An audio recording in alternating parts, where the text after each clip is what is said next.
Hi, everybody. I am going to talk now about the power frame or the political frame.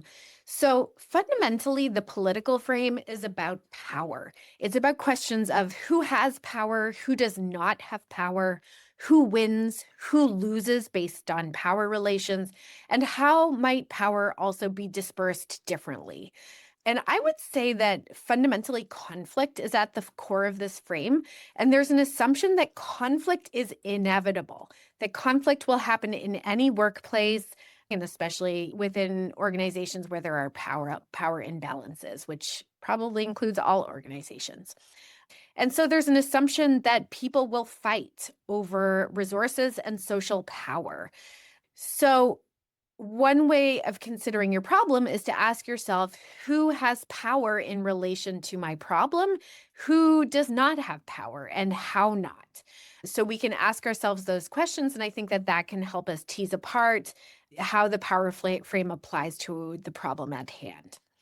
Scarcity is another concept that many people tend to take up within their papers. And this idea that there are limited resources and various parties are vying for those resources, with those who have the resources trying to hold on to those resources and protect them, and those who do not have the resources trying to access them.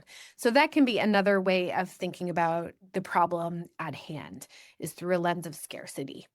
One potent example that always occurs to me when I think of this concept of scarcity is around school funding patterns.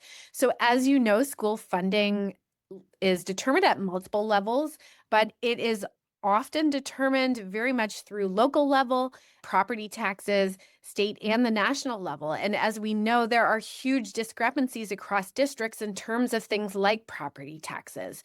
So we see a huge disparity across states. This is slightly outdated now. However, the Education Law Center published in 2017 a study that there are huge disparities across states that range from, you know, from around 18,000 to 5,000. And I think that that has, likely gone up in the years since, but still it highlights the ways in which there is a great disparity. And so such disparity across states, but also across districts, can lead to a real sense of scarcity and vying for resources.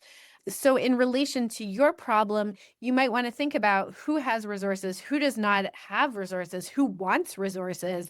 How do resources figure into the nature of your problem? Are there ways to equalize or make the distribution of resources more equitable?